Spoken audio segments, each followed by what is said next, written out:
जूते लाया 5,000 के, घड़ी लाया 5,000 की, कोट पैंट 15,000 का लाया, आतिशबाजी के डब्बे लाया, डीजे करके लाया 15,000 का, रात में डीजे नचा के सुबह को बारात लाया, उधार बांध दो मेहर, मरा ना जा रहा तुझसे। अस्सलाम वालेकुम रहमतुल्लाहि वबरकातुहू। नाज़रीन करम, आज आपके बीच फिर से हाजिर हूँ लेकर के एक नई रिएक्शन वीडियो के साथ। रिएक्शन वीडियो है मुफ्ती गुलफाम रजा की।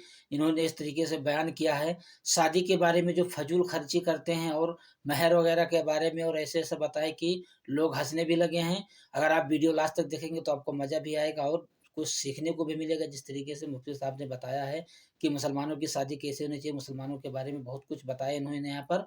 तो वीडियो लास्ट तक देखेंगे तो इंशाल्लाह उम्मीद है कि आप लोग को अच्छा भी लगेगा और थोड़ा एंटरटेनमेंट भी होगा, क्योंकि यहाँ पर थोड़ा एंटरटेनमेंट भी उन्होंने किया है। तो चलिए वीडियो स्टार्ट करते हैं। अगर आप फुल वीडियो देखना चाहते हो तो डिस्क्रिप्शन में लिंक मिल जाएगा। तो चलिए वीडियो स्टार्ट करते हैं। आप देखिए ध्यान से, इंशाल्लाह उम्मीद है कि आपको अच्छा जरूर लगेगा। तो चलिए ध्यान से सुने इंशाल्लाह।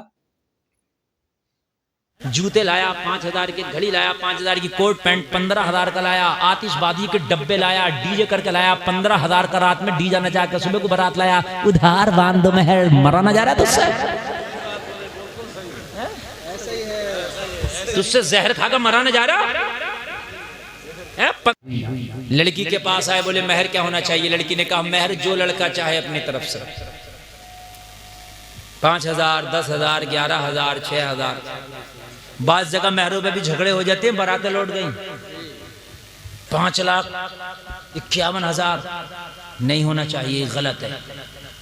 आप क्या कर रहे हो? ये लड़के की हैसियत के मुताबिक महर होना चाहिए और नकद होना चाहिए। ये उधार उधार का चक्कर भी मत रखो। मर गया तो बाद में माफी कराता फिरता है तो माफ कर दो। क्यों माफ करा रहा? मजबूरी है कोई तो अलग बात, तेरे पास कुछ है नहीं और तू निकाह नहीं करेगा तो कदम डगमगा जाएगा। तो हुक्म है कि निकाह कर ले, महर चाहे उधार रख ले। मसला समझ में आ गया? आपके पास है कुछ नहीं और आप अगर निकाह ना करोगे तो कदम डगमगा जाएंगे। तो क्या करो, निकाह कर लो, महर उधार कर लो, है ना। लेकिन घर में पैंट हो रहा, रंग हो रहा, घर में जोड़ियां चल रही हैं, 2 मंजिले बनना है ना। 15 लाख की शादी कर रहा और कान खोल कर सुनो, ये जो मंडा किया था ये सुन्नत के खिलाफ है। ये जब डीजे बजाया था हराम है। बात समझ रहे हैं मेरी कि नहीं समझ रहे हैं? ये जो आतिशबाजी किया ये हराम है। ये 15 लाख खर्च किया, इसमें जायज नहीं। कितने हराम काम कर जाया। और जो निकाह में जरूरी था महर, महर निकाह में वाजिब है, जरूरी है। उधार, हाय हाय, देख रहे हैं आप? महर जरूरी है, वाजिब है, उस महर को उधार। बताइए, जबकि बगैर महर के काम ना चले। महर जरूरी है, इसको उधार। कैसा आदमी है बेकार। महर नकद होना चाहिए। क्या होना चाहिए? नकद और हैसियत के मुताबिक। हाँ, ऐसा नहीं कि आदमी करोड़पति है, बांध दो 7,786। क्यों बांध दो? तेरी हैसियत ज्यादा की है तो ज्यादा बांध, और हैसियत कम की है तो कम बांध। बात समझ में आ रही है कि नहीं आ रही है? अब मेरे सर पे 1 क्विंटल वजन रखोगे तो मैं तो खुद ही मर जाऊंगा। जितनी जैसी हैसियत है भाई इतना रखो ना। बात समझ में आ गई? हमने देखी है कि बुलेरो कार मांग रहा शादी में और जहेज पे बुलेरो खड़ी है और महर क्या कह रहा? महर मांग दो 5,786। क्यों 12 लाख की कार क्यों ली है? है कि नहीं? अपने हिसाब से ना तू इधर से ज्यादा इस पे महर पे जो है प्रेशर बना, ना तो जहेज का प्रेशर बना। उससे भी कह दे जो हो वो जहेज में दे दो, चलेगा। और महर भी अपनी हैसियत के मुताबिक बनवा दो, निकाह आसान हो जाएगा। लड़की से पूछा तेरा महर क्या हो? बोली लड़के से कह दो जो वो चाहे। कहा नहीं नहीं तुम बताओ। तो क्या नहीं, लड़के से कहो कि वो दे देगा। हाय हाय, लड़के से पूछ कहो दे देगा अगर मैंने मांग लिया तो। लड़के से पूछ क्या है तो उस वक्त वो भी फॉर्म में था। अच्छा, बारातियों के सामने ये कहा जा दे देगा तो कौन लड़का क्या देगा? मैं ना दे पाऊंगा। हाँ भाई दे दूंगा। है बोला उधार नहीं तो नकद दे दूंगा। तो बोले भाई वो ये कह रहा है कि उधार नहीं तो नकद नहीं तो उधार, लेकिन दे दूंगा। लड़की बोली नकद, और उसके पास है जो मांगूंगी। उससे कहो दे देगा, वो नहीं मांगूंगी जो वो दे नहीं सकता। फिर लड़के के पास आए, इकरार करो वो मांगेगी जो है दोगे। कहा जो है दे दूंगा, पूछ के आओ। लड़की बोली वो पैसों के हिसाब से चाहे 5,000 मांगे 10,000 मुझे मंजूर है, लेकिन मेरी ये ख्वाहिश है कि लड़का अगर मुझसे मांगना चाहता है तो लड़के से मैं मांग रही हूं, निकाह के बाद 5 टाइम की नमाज कभी नहीं छोड़ेगा। ये मेरा महर है। क्या बीवी लाजवाब है। जैसे ही निकाह हुआ लड़का उसी दिन से कसम खाया खड़े हो कि आज के बाद नमाज एक वक्त की नहीं छूटेगी। अरे बोलो ना सुभान अल्लाह, और जोर से बोल दो। एक ये आई है कि निकाह हुआ जन्नती बना दिया। क्या बना दिया? अरे यार तौबा कर लिया तो जन्नती हो गया कि नहीं हो गया? हैं? और बात छिपकिया ऐसी आती है, छिपकिया तो कम नहीं है, उस पे बैठ जाती है पाछे पे पीछे से चिपक के। दिल में तो आता है कि 2 डंडे पहले हैं ही। समझ रहे हैं आप? शादी नहीं हुई है, छिपकिया घूमे फिर रही है चारों तरफ से। समझ रहे हैं आप? शर्म नहीं आ रही, शर्म नहीं आ रही है, जो शर्म आ रही है। समझ रहे हैं आप? हद हो गई है बिल्कुल। पहले जमाने में लोग बीवी को बुला के लाते तो बैलगाड़ी में तिरपाल टांगते थे। तिरपाल होता था, तिरपाल, पता नहीं होता था अंदर है कौन, कितनी है, 1 है कि 2 है। और जब भी दूल्हा शर्माता हुआ जाता था लोग कहते बुला के ला रहे हो, तो बोलता नहीं था। बल्कि जब बुलाने का नंबर आता था उससे कहते थे बुलाने नहीं जा रहा, तो कहते था अब्बा चले जाएंगे, भैया चला जाएगा। अब अगर अब्बा जाना चाह रहा है कि हम अपने समझाने में चले जाएं, तो बेटा पहले पहुंचा पड़ा, अब्बा को मौका ही ना दे रहा। हर जुमा बेटे का वहीं हो रहा। मेरे भाई हकीकत बता रहे, शर्म हया खत्म हो गई, हया खत्म हो गई बिल्कुल। बीवियां नेक होना चाहिए जिसकी वजह से तुम नेक हो जाओ, लड़के नेक होना चाहिए जिसकी वजह से बीवियां नेक हो जाएं। माहौल खराब नहीं है, हम खराब है। माहौल खराब नहीं है, हम खराब है। कारतूस बेकार है, कहने बंदूक खराब है। बंदूक क्यों खराब होती? कारतूस खराब है। बात समझ मारी कि नहीं आ रही? हाँ, माहौल तो अल्लाह 1 सेकंड में अच्छा कर देता। अबरहा हाथी लेकर आया था, अल्लाह ने अबादीलों को भेजा कि जाए इनके हाथियों का मुकाबला कर। जमाना कह रहा था कौन अबादील परिंदा अबरहा का मुकाबला कर लेगा। अरे अल्लाह चाहे तो हाथियों को मात अबादील परिंदे से दिला दे, ये अल्लाह की पावर है। तू अपने अमल तो अच्छे कर ले, जिस दिन तू अच्छा हो गया उस दिन अमेरिका भी तेरे सामने झुका झुका नजर आएगा। नारे तकबीर, नारे रिसालत, मसलके आला हजरत अल्लामा गुलफाम रजा साहिब क़िबला, सुभान अल्लाह। मैं शुरू कर रहा हूँ तकरीर, सुनिए, मैं आपको हालात बताऊंगा जरा। घरों में गाने बज रहे हैं, घरों में यूट्यूब चल रहे हैं, फिल्में देखी जा रही हैं, मेहंदियां ब्यूटी पार्लरों में जाके हमारी बच्चियां लगवा रही हैं। मुझे जरा बताओ, मुझे जरा बताओ, शादियों में गैर मर्दों के हाथों से खाना खाया जा रहा, दूल्हा का इस्तकबाल लड़कियां कर रही हैं। मुझे ये तो बताओ हालात खराब किए किसने हैं? हालात खराब हो कहां से रहे हैं? अरे जिस घर में पर्दा ना हो उस घर में रहमत का फरिश्ता नहीं आता। जिस घर में पर्दा ना हो उसमें रहमत का फरिश्ता नहीं आता। हुक्म है औरत के लिए कि रात को मेकअप करे, रात को। कब को करे? क्यों करे? इसलिए सिर्फ शोहर के लिए। किसके लिए? और शोहर के लिए कर रही है। शोहर के लिए तो गालियां हैं मुंह पे, लड़ाई झगड़े हैं शोहर के लिए। तो समझ रहे हैं आप? कहीं जाएंगी तो 3 घंटा संभला जा रहा है।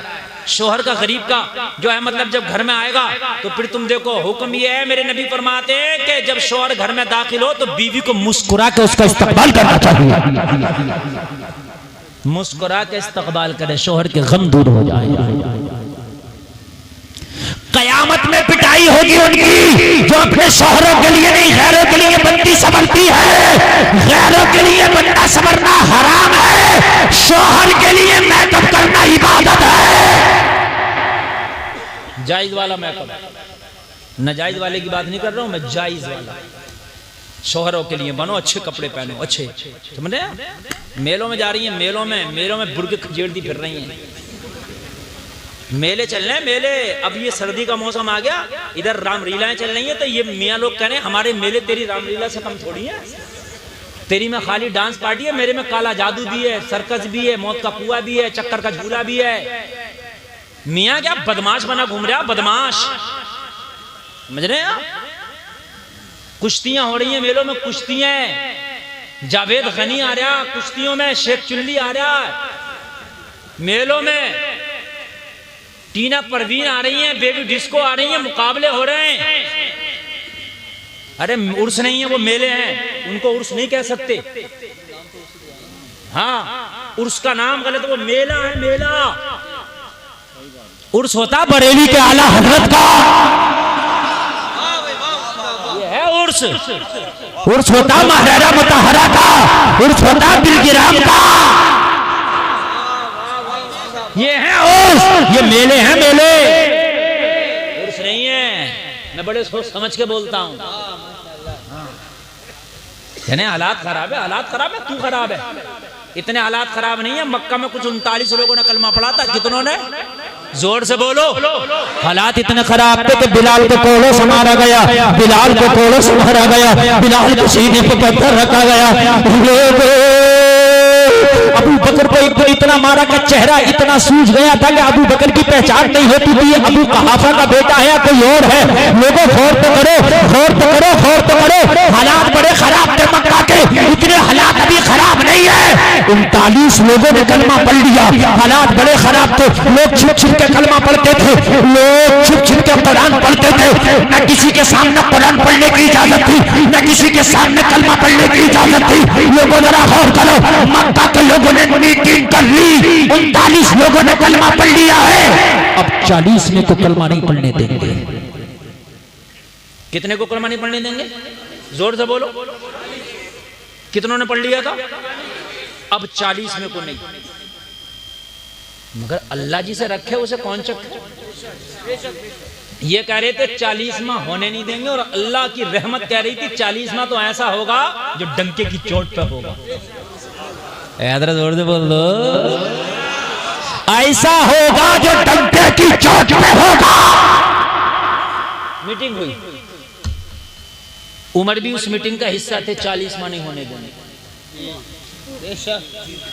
उमर भी उस मीटिंग का हिस्सा थे, 40वां। मेरे नबी ने हाथ उठाया, अल्लाह इन्होंने मना कर दिया, 40वां नहीं होने देंगे। मेरे मौला, उमर बड़ा दबंग आदमी है मक्का के अंदर, तू मुझे उमर दे दे। हाय यार जरा जोर से बोलो। मक्का के अंदर सबसे बड़ा दबंग कौन? हजरत उमर। हजरत उमर के सामने किसी की बोलने की हिम्मत ताकत नहीं थी। उमर के सामने सब भीगी बिल्ली बन जाते थे। मेरे नबी ने हाथ उठा के दुआ की, अल्लाह मुझे उमर दे दे, उमर। इधर दुआ की, मुझे उमर चाहिए। उमर से किसी ने कहा, रास्ते में रोक के उमर घर जाइए। नबी कह रहे हैं मुझे उमर चाहिए। उमर को रास्ते में रोका, कहाँ जा रहे हो? कहा तुम्हें पता नहीं है मुहिम चलिए, 40वां नहीं होने देंगे। कहा घर जाइए, तुम्हारे घर आ गया इस्लाम। कहा क्या मतलब? कहा तुम्हारे सगे बहनोई, सगी बहन कलमा पढ़ के खूब कुरान पढ़नी है। सईद इब्ने ज़ैद इनके सगे बहनोई हैं, जो अशराए मुबश्शरा में शामिल हैं, जिनको नबी ने दुनिया में जन्नती होने की खुशखबरी दी थी। जो 10 सहाबा उनमें इनके उम्र के बहनोई भी हैं। सईद इब्ने ज़ैद, बुखारी की हदीस है। और इनके चचाजाद भाई भी हैं और सगे बहनोई भी हैं। मजा आ रहा है? बात समझ में आ रही है कि नहीं आ रही है? कहा मेरे बहनोई, हाँ हाँ। हजरत उमर ने रास्ता चेंज कर दिया, और रास्ता चेंज करने के बाद ऐसी बीमारी है कि इंसान को ऐसे तबाह कर देती है कि जैसे लकड़ी दीमक को खा जाती है, जैसे एलवा शहद को कड़वा कर देता है, ऐसे ही हसद ईमान को खा जाता है। मेरे भाइयों, हसद ना करना, हसद की बीमारी बहुत बुरी है, और हसद का कोई इलाज भी नहीं है। तुम्हारे गुर्दे में पथरी हो, बहुत ज्यादा दर्द हो, बोगरान का इंजेक्शन लगाओ, दर्द खत्म। आपके पेट में बहुत ज्यादा दर्द हो, पेंटोप एनेस्पास लगाओ, दर्द खत्म। आपको और ज्यादा दर्द हो, दर्द की टैबलेट खाओ, दर्द खत्म। मगर हसद एक ऐसा दर्द है, खुदा की कसम कोई आज तक टैबलेट ही नहीं बनी जो खा के इसका दर्द खत्म हो जाए। ये बड़ा खतरनाक दर्द है। हसद एक ऐसा दर्द है कि इसकी कोई दुनिया में टैबलेट बनी ही नहीं कि इसका दर्द खत्म हो जाए। यह हसद का दर्द तो बढ़ता रहता है और जिससे हसद करते हो वो तरक्की करता रहता है, हासिद का दर्द बढ़ता रहता है। कुछ लोग कहते हैं कि यार फला मुझसे हसद करता है, मैं क्या करूं? तो तुम्हें खुश होना चाहिए। अगर कोई आपसे हसद करता है तो आपको खुश होना चाहिए। तवज्जो मेरी तरफ सब लोग मुतवज्जे। अगर कोई आपसे हसद करता है तो खुश होना चाहिए। अब पूछो क्यों? तो हसद सबसे नहीं होता, हसद सबसे नहीं होता। हसद उससे किया जाता है कि जिसके पास कुछ होता है। जो भिखारी भीख मांग रहा है उससे कौन हसद करेगा? बताइए मुझे। अगर आपके पास इल्म ज्यादा हो तो आपके इल्म से हसद, आपके पास माल ज्यादा हो तो माल से हसद, आपके पास तरक्की ज्यादा है तरक्की से हसद, आपका नाम ज्यादा है नाम से हसद, आपकी गाड़ी अच्छी है गाड़ी से हसद। अगर आपसे कोई हसद करने लगे तो समझ लेना कि आप तरक्की करने लगे। अगर कोई आपसे हसद करने लगे तो क्या समझना कि आप तरक्की।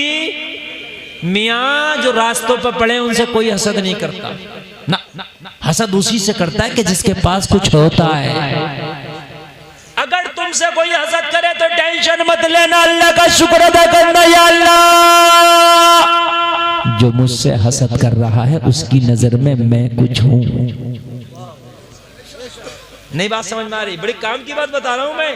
यानी आप उसकी नजर में कुछ हैं तब ना आपको हसद कर रहा है, और जब आप उसकी नजर में कुछ होंगे ही नहीं तो खुदा की कसम वो आपसे हसद ही नहीं करेगा। नहीं बात समझ में आई? भाई हसद जब होता है जब आप उसकी नजर में कुछ हो। कारी जुल्फकार को मैं समझूंगा यार ये बहुत अच्छे कारी हैं, बहुत अच्छे, तो मुझे लगेगा यार ये कहीं मुझसे अच्छा ना कर जाए। हाँ, तब समझ लेना कि आप कुछ हैं। तो हासिद से आप टेंशन ना लिया करो, खुश हुआ करो। इसका मतलब आपके तरक्की के दिन आ गए। एक चीज। दूसरी चीज ये है कि हासिद आपसे हसद कर रहा है, आपका तो कुछ नहीं बिगाड़ रहा है, मगर ये बेवकूफ खुद ब खुद तकलीफ में है कि नहीं है? और टैबलेट भी कोई बनी नहीं जो तकलीफ खत्म कर देती। हसद की नहीं है, हसद की कोई टैबलेट नहीं है। हसद की तो ये सजा है कि वो अपनी तकलीफ में ही जलता रहता है, कुड़ता रहता है। इसलिए हसद की बीमारी कभी दिल में नहीं पालना। अगर आए तो लाहौल पढ़ के भगा देना और दुआ करना, या अल्लाह तूने मेरे फला भाई को इतना अता किया है, जब तू उसे अता कर सकता है तो या अल्लाह मुझे भी कुछ अता कर दे। तो अल्लाह तुम्हें भी दे देगा। क्या करेगा अल्लाह? तुम्हें भी दे देगा। अल्लाह के खजाने में कोई कमी है? बोलो। अच्छा, जब उसके खजाने में कमी नहीं है, कोई एक आदमी है जो ये कह सकता है अल्लाह के खजाने में कमी है? कमी नहीं है ना। अगर अल्लाह चाहे तो सबको करोड़पति बना सकता है, अरबपति बना सकता है, सबको जवान कर सकता है, सबको खूबसूरत कर सकता है, सबको सेहतमंद कर सकता है। अरे ये ईमान है आपका, और फिर भी उसके कोई खजाने में कमी नहीं आएगी, ये ईमान है। तो फिर हसद करके मरा क्यों जा रहा है? उसे मांगना। अरे कमी थोड़ी है उसके खजाने में, कमी आएगी नहीं तो हसद करके मर क्यों रहे हो? या तो ये मानो कि उसके खजाने में कमी आ गई है, उसने इसे दे दिया, हमें नहीं दे सकता माज़अल्लाह। जब उसके खजाने में कमी नहीं है तो रातों को उठ के मांगो, ये कह के मांगो, जब मौला तू इसे दे सकता है तो मुझे भी दे सकता है। इसे भी दे सकता है तो मुझे भी दे सकता है। मांगो। मांगता तो नहीं, हसद कर रहा। जितने हसद में तू गाल कुचल रहा, जितने इसमें हसद करने में और चुगली करने में गाल मसूले कुचल रहा, इतने अगर दुआ कर लेगा तो अल्लाह अता कर देगा। बात है कि नहीं है? अल्लाह क्या कर देगा? अता। मगर अपने दुख से परेशान नहीं, दूसरे के सुख से परेशान है। अपनी दुकान नहीं चल रही तो टेंशन नहीं है, दूसरे की क्यों चल रही है इसकी टेंशन है। हाँ, अपनी नहीं चल रही इसकी कोई टेंशन नहीं, दूसरे की क्यों चल रही है ये टेंशन है। तावीज करा रहे बहुत से, तो तावीज ऐसा तावीज कर दो पड़ोसी की बहुत चल रही है इसकी रुके, इसकी रुके, इसकी तू तेरा दादा ना रोक सकता। और ये मियाँ की तो औकात क्या है, ऐसे ऐसे मियाँ 36 आ जाए वो भी ना रोकेंगे। ये बात आज डंके की चोट पे कर रहा हूं, किसी की दुकान की बंदिश कोई मियाँ नहीं कर सकता। ये मैं डंके की चोट पे कह रहा हूं। जादू टोना बराका हो जाता है, लेकिन किसी की रोजी कोई नहीं बांध सकता, ये मैं गारंटी के साथ कह रहा हूं। इसलिए कि देना, अल्लाह ने वादा किया कि तेरी रोजी मैं दूंगा। अरे जब अल्लाह देने पे आए तो किसी मियाँ की क्या ताकत के रोक ले। अगर अल्लाह देने पे आए तो किसी मियाँ की ताकत रोक ले? बोलो, है ताकत?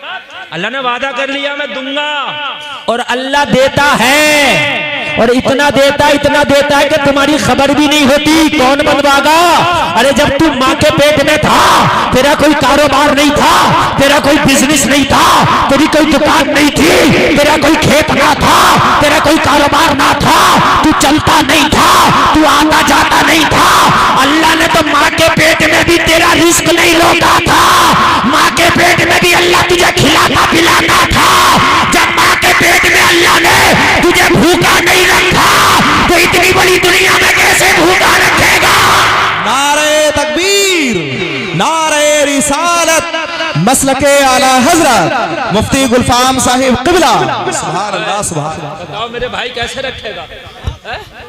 आदमी कह रहा है मेरी दौलत बनवा दी, और मियाओं के पास जा रहे हैं, मियाओं के पास ये झूठे बैठे, झूठे नमाज़ें नहीं पढ़ रहे एक टाइम की भी, दाढ़ियां मुड़ाए पड़े, कटाए पड़े, औरतों से बेपर्दा मिल रहे हैं, जालिम बेपर्दा औरतें उनके पास बेपर्दा आ रही हैं, कह रही है मियाँ दुआ कर दो, दुआ। इस मियाँ ने दुआ कर दी ना, तो जो तेरे घर में ना अच्छाइयां चल भी रही है वो और खत्म हो जाए।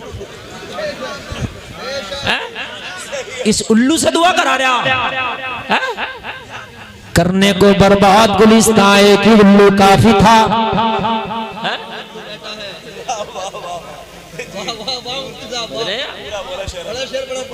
करने को बर्बाद गुलिस्तां एक ही उल्लू काफी था। हर गांव में उल्लू बैठा है, अंजामे गुलिस्तां क्या होगा? कोई ना कोई गांव में जरूर है, हर गांव की बात बता रहा हूं मैं। समझ रहे हैं आप? हर गांव में कोई ना कोई बैठा है, और हमारी कौम इतनी सीधी है, इतनी सीधी है, इतनी ये भोली कौम हो गई है कि इसे ये पता ही नहीं है कि ये भेड़िया भेड़ को मूंढने के लिए बैठा है। मुझे एक बात तो बताओ यार, रोजी अल्लाह दे और कोई बांध दे? अच्छा एक बात बताओ मुझे, पहाड़ों के अंदर बहुत से कीड़े रहते हैं, जमीनों के अंदर भी तुमने देखे होंगे, जमीन खोदते और जमीन में निकलते हैं कीड़े के नहीं निकलते? एक घैंसा जमीन में निकलता है, निकलता जानते हैं आप, लंबा लंबा सा। और कितने कीड़े जो जमीन में निकलते हैं, इनकी रोजी तो आज तक कोई न रोक पाया। जमीन में ही दे रहा अल्लाह। मिल रही है कि नहीं मिल रही है? जमीन में ही दे रहा अल्लाह, जमीन में ही मिल रही है। अरे जब जमीन के अंदर वालों की नहीं रोक रहा, तो तू तो जमीन के ऊपर है, तेरी कौन रोक देगा? मगर इन मियाओं ने तेरा दिमाग ऐसा हैक कर लिया, ऐसा हैक कर लिया, ऐसा हैक कर लिया कि तेरी रोजी बनवा दी और तेरी करा दिया, और तेरे ऊपर जो है असर है, बस इन्हें 3 बातें याद है। एक बात समझ में नहीं आती, डॉक्टर भी 15 लाख के अल्ट्रासाउंड मशीन लाया, वो भी घुमा फिरा के बताता है कि पथरी है। ये इतना बड़ा डकैत मियां कि बैठे बैठे बता रहा कि तेरे ऊपर ये हो गया, ओ बताओ मुझे यार। यार डॉक्टर ने कम से कम 10-15 साल पढ़ा और 15-20 लाख के अल्ट्रासाउंड मशीन ला रहा, फिर बता रहा कि पथरी है। और ये सब कुछ बता रहा है कि नीली आंखों वालों ने कराया, पीली आंखों वालों ने कराया। बात है कि नहीं है? तो ये इतना सीधा सुन्नी है, तो इसे 551 देने से पहले ये कहते कि मियाँ ये तो बता दो कितने केस अभी पेंडिंग में हैं? 5 करोड़ केस पेंडिंग में चल रहे हैं। उन केसों के बारे में मियाँ तुम ही बता दो कि ये मर्डर किसने किया, ये चोरी किसने की। बात है कि नहीं है? बता दो चोरी किसने की है, मर्डर किसने किया। सीबीआई का महकमा खत्म करा दो मोदी जी से कह के। क्या जरूरत है इतनी तनख्वाह देने की? मियाँ बैठा तो मियाँ बतागा यार, अजीब मामला। मियाँ ने बता दिया, मियाँ ने बता दिया। खबरदार जो मियाँ ने बता दिया। जो असली मियाँ थे, ओरिजिनल मियाँ थे, खुदा की कसम ऐसी बातें कभी उन्होंने भी नहीं। समझ रहे हैं? खबरदार जो आप ऐसे झूठों के चक्कर में आए, सबसे पहले नमाज पढ़ो और तुम्हारे माँ बाप जिंदा हो उनसे दुआ कराओ। जितनी जल्दी दुआ है तेरे माँ बाप की तेरे हक में कबूल होगी, किसी मियाँ की कबूल नहीं होगी। सुभान अल्लाह। सच्चे मियाँ तक पहुंच नहीं पाते, झूठे मियाँ तक पहुंच जाते हैं। हाँ, लेकिन आज एक सच्चे मियाँ को बुला लिया, अल्हम्दुलिल्लाह, जो वाहिदी शहजादा, समझ रहे हैं? वो उस बारगाह से ताल्लुक रखता है कि जिनके बाबा सुथरे मियाँ, जिनके दादा सुथरे मियाँ, अगर नमक को शक्कर कह दे तो शक्कर हो जाए, शक्कर को नमक कह दे तो नमक हो जाए। सुभान अल्लाह, सुभान अल्लाह, अल्लाह सलामत रखे, है ना मेरे भाइयों। मैं तकरीर शुरू कर रहा हूँ, जरा ईमान ताजा हो जाएगा। बहुत मोहब्बत के साथ सुनना। तुम्हारी रोजी कोई बांध नहीं सकता, किसी से हसद करने की जरूरत नहीं है। अल्लाह से मांगो, अल्लाह अता कर देगा। अल्लाह के खजाने में किसी चीज की कमी नहीं है। लोगों, अल्लाह देने पे आ जाए, अल्लाह देने पे आ जाए तो इतना अता कर दे, इतना अता कर दे कि हबशा के बिलाल को आशिकों का इमाम बना दे। अल्लाह अगर अता करने पे आ जाए, अल्लाह अगर अता करने पे आ जाए, लोगों कान खोल करके सुनो। तुम कहते हो कि हालात बहुत खराब है मौलाना, हम क्या करें, हम क्या करें, लेकिन अगर अल्लाह हालात बनाने पे आ जाए तो अबराहा के लश्कर का मुकाबला अबाबीलों के लश्कर से करा दे। जरा इधर वाले भी बोले सुभान अल्लाह। तुम कहते हो हजरत हम बड़े कमजोर हैं, आज कोई ताकत हमारे पास नहीं, आज पावर हमारे पास नहीं, हम क्या करें? लेकिन अल्लाह चाहता है तो कमजोर को भी पावर वाला बना देता है। अल्लाह चाहे तो। और अल्लाह तेरा वही है जो अल्लाह मूसा का था, तेरा अल्लाह वही है जो ईसा का अल्लाह है? अच्छा, तुम कितने कमजोर, मकड़ी के जाले से कमजोर तो नहीं हो ना? मकड़ी का जाला देखा, देखा कि नहीं देखा? ऑपरेटर साहब आप थोड़ा आवाज और बढ़ा दीजिए, थोड़ा सा और आवाज बढ़ाइए, थोड़ा सा, थोड़ी सी इसकी क्या बोलते हैं, रिपीट बढ़ाइए, रिपीट बढ़ाइए। हाँ, hello hello hello hello hello, बस हाँ, इतना रहने दीजिए बस। मकड़ी का जाला देखा, उससे ज्यादा कमजोर मुझे लगता कोई चीज नहीं है मेरे अंदाज में, है कि नहीं है? आप हाथ डालो तोड़ दो, बात है कि नहीं? माचिस की तीली से मकड़ी का जाला तोड़ दो। लेकिन जब तेरे नबी ने हिजरत की और गार में मेरे नबी ने पनाह ली तो मकड़ी बोली, अल्लाह मैं बड़ी कमजोर हूँ, तेरे नबी की खिदमत करना चाहती हूँ। मक्का के काफिर तेरे नबी के पीछे लग गए हैं, मैं चाहती हूँ कि इस गार में तेरा नबी पनाह लेकर बैठा है, मैं गार के दहाने पे जाला लगा दूं, लेकिन मेरे जाले की औकात कितनी सी है, तोड़ दिया जाएगा। अल्लाह का हुक्म हुआ, तू जाला तो लगा, तेरे जाले को इतना ताकतवर बना देंगे कोई तोड़ नहीं पाएगा। कोई नहीं तोड़ पाएगा, हम बनाएंगे ताकतवर, तू लगा तो जाला। और मकड़ी ने जाड़ा लगा दिया मेरे नबी के उस गार पे जिसमें नबी तशरीफ फरमाते। मकड़ी ने जब जाड़ा लगाया, मक्का के काफिर आए, आने के बाद में कहने लगे, चलो अंदर चलो, चलो अंदर चलो, मोहम्मद कहीं इसके अंदर तो नहीं है। अल्लाह ने इनके दिलों में डाल दिया। इनमें से एक बोला, अगर मोहम्मद अंदर होते तो मकड़ी का जाला लगाना होता, इसके अंदर कोई गया ही नहीं है। अरे बन के फानूस जिसकी हिफाजत वफा करे वो शमा के बुझे जिसे रोशन होता है। नारे तकबीर, नारे रिसालत, मसलके आला हजरत अल्लामा गुलफाम साहिब क़िबला। सुभान अल्लाह, सुभान अल्लाह। अल्लाह ने जहन में डाल दिया, मकड़ी का जाला ही तो ना तोड़ पाए, कयामत तक उस मकड़ी के जाले को याद किया जाता रहेगा। अरे लोगों की कैद खाने टूट गए, लोगों की जंजीरें टूट गई, लोगों के फौलाद टूट गए, लोगों की जिंदगियां खत्म हो गई, मगर जलसे में आने वाले जो मुस्तफा के हार पे मकड़ी ने जाला लगाया था, कयामत तक उस जाले का जिक्र होता रहेगा। अगर अल्लाह चाहे तो मकड़ी के जाले को फौलाद से भी ज्यादा ताकतवर बना दे।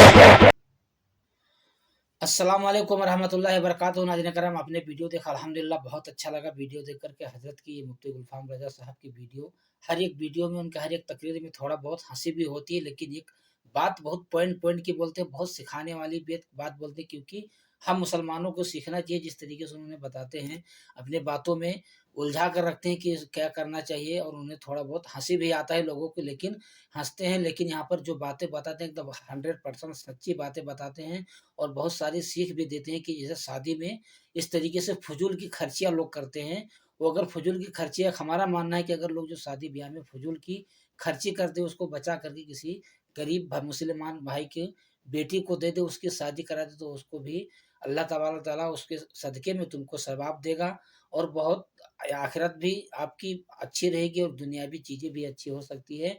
और उन्होंने यहाँ पर बताया कि ये मुसलमान जो होते हैं एक दूसरे के खिलाफ हसद रखते हैं। जी हाँ, क्योंकि हसद भी एक ऐसी बीमारी है कि हसद कभी ख़त्म नहीं हो सकती। उन्होंने जो बताया सही है, क्योंकि किसी को देख कर के हसद ना करे। कोई ऊपर जा रहा है तो अल्लाह से कहे, अल्लाह वो हमारा भाई ऊपर जा रहा है, तो उसके लिए हमें हमें भी कुछ करके हम भी उस तरीका बन जाएँ।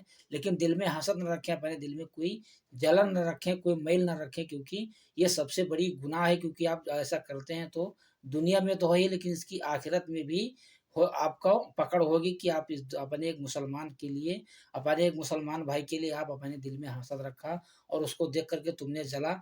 तो ऐसा हरगिज़ ना करें, और इंशाअल्लाह नमाज कायम करें। अल्लाह ताला के बारगाह में दुआ करते हैं कि हम लोग नमाज पढ़ेंगे, और ये बताए हुए अल्लाह के, उनके रसूल के रास्ते पे चलने की तौफीक और रफ़ीक अता फ़रमाए।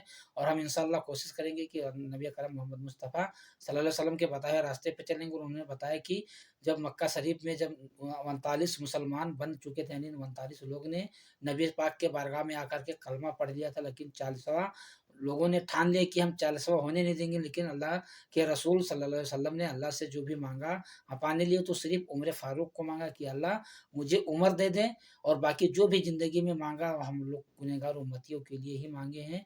क्योंकि नबी अकरम सल्लल्लाहु अलैहि वसल्लम ने जो भी हम गुनहगार उम्मतियों के लिए मांगे, तो हम लोग क्या करते हैं, उनके बताए हुए रास्ते पे चल नहीं सकते हैं, दुनियावी चीज़ों में पड़े रहते हैं, और कभी कुछ करते हैं, शादी ब्याह में फजूल की खर्चियाँ करते हैं, आतिशबाजियाँ भी करते हैं। उन्होंने सही कहा कि जो रस्में होती है दूल्हे को बनाने के लिए औरतें निकलती हैं घर से, तो ये हम नौजवानों को चाहिए कि इसको रोकना चाहिए, क्योंकि ये हम नौजवानों की फ़र्ज़ बनती है, पहले हम इसको रोकेंगे। क्योंकि अब जो बुजुर्ग लोग हो चुके हैं वो तो उनकी गई, लेकिन अगर हम करेंगे तो हमारे पीछे जो आने वाले बच्चे होंगे वो भी हमारे बताए रास्ते पे चल सकते हैं कि हमारे जो बुजुर्ग थे उन्होंने किया। तो हमारी नौजवानों की ये बनती है कि हम अपने दीन पे चले, नबी अकरम सल्लल्लाहु अलैहि वसल्लम के बताए हुए रास्ते पे चलें, और 5 वक़्त की नमाज़ इंशाअल्लाह ज़रूर पढ़ेंगे। फिर मिलते हैं अगली वीडियो में। अस्सलाम वालेकुम व रहमतुल्लाहि व